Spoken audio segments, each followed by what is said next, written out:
Marshall South was a writer known as the warrior poet in his time. He wrote for Desert Magazine about his remote, primitive lifestyle in the desert with his family atop a mountain. He named it Ghost Mountain after the thin 1-mile trail to his homestead to be rather ghostly.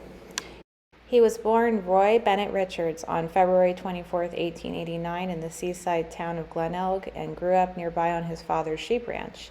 After a move to the States, he took the name Marshall South while residing in Oceanside, California, working at a local mercantile.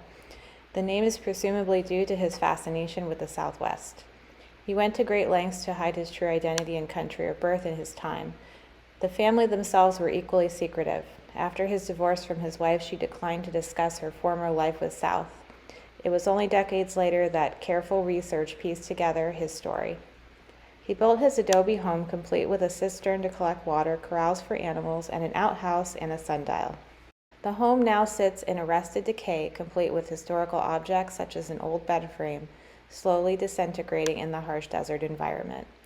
Within the relatively isolated Blair Valley of Anza Borrego State Park, you can find this homestead today down a winding unpaved road where you will pass several camping areas. After a 1-mile hike uphill, you will reach what remains of the homestead.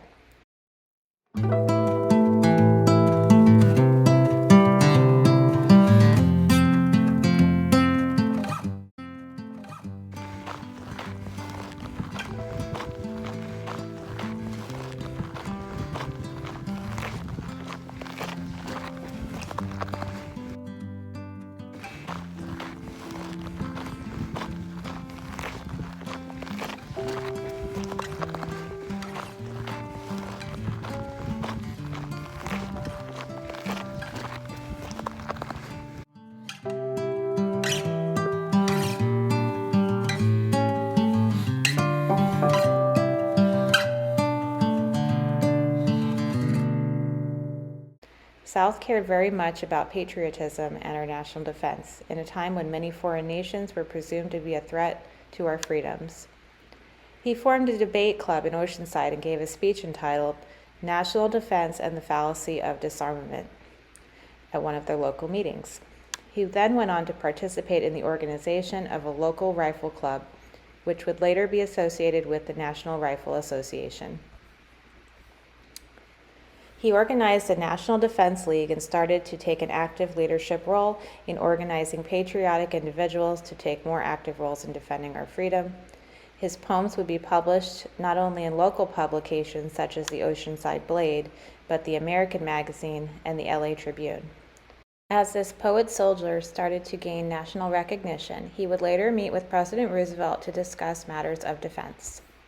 In 1916, he headed to Camp Henry as he was drafted into the Army. He married a painter named Martha. They married and had a son in Arizona. She asked to leave him after 2 years since he was not a good provider. He was understandably distraught, and during the next 2 years, he would retreat to the desert alone, camping out, trying to deal with things the best he knew how. Marshall and Martha would stay in touch through letters, but eventually would move on, finding someone new. While working as a carpenter at the Rosicrucian Fellowship in Oceanside, he met his future wife Tanya, a healer, who would reside with him on Ghost Mountain. It was a time of writers such as Ralph Waldo Emerson when a popular theme was a return to nature. South wrote an article for the Saturday Evening Post describing how, as a family, they did not want to be slaves to making money. They wanted to pursue more creative and spiritual endeavors. They wanted peace and solitude, and they wanted to experience a total sense of freedom, mentally and physically. South and his wife Tanya would spend considerable time on camping trips to the desert, heading to the Blair Valley in his Model T. Eventually, they decided to make it their permanent home and build their homestead there around 1930. It was the Depression, and they subsisted there on his relatively limited income as a writer. They would have 3 more children, living the primitive lifestyle they desired in the desert atop Ghost Mountain.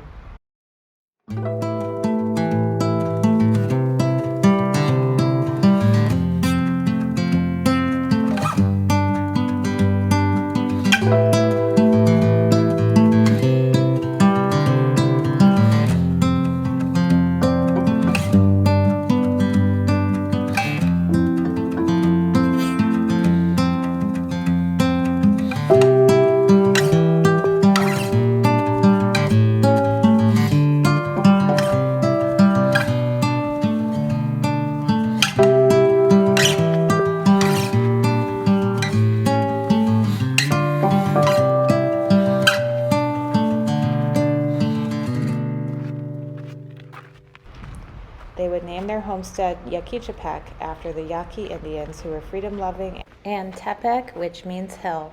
The home faced east to catch the morning sun. It had 2 rooms, and the walls were 2 feet thick. It had an adobe stove and a 12-foot deep cellar. They tried to live as the tribes did, harvesting mezcal, chia, and cactus while hunting for rabbits. His wife used yucca to weave chairs and baskets. He was not just a writer and poet, but an artist. He enjoyed painting, printmaking, ceramics, and creating sculptures. There is a sundial still intact on the homestead, a piece of rebar encased in a rock that at first seems like something from the Dada artist movement.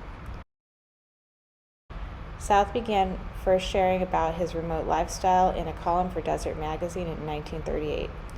He would live just 10 more years. In 1948, he passed away and was buried in Julian, California. His legacy of living an unconventional desert lifestyle lives on. He also stands out in history as a man who valued freedom, where you can do as you please, free from governmental interference. He was someone who did not just talk about things, he took action. Though he was born in Australia, with his overflowing love of freedom, he was a true patriot at heart. Here is an excerpt of a poem Marshall South wrote called The Ancient Truth. We may agitate and threaten and disclaim, we may watch and wait and afterwards atone, but the painful age-old fact remains the same, that our dignity rests on our arms alone.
beautiful here.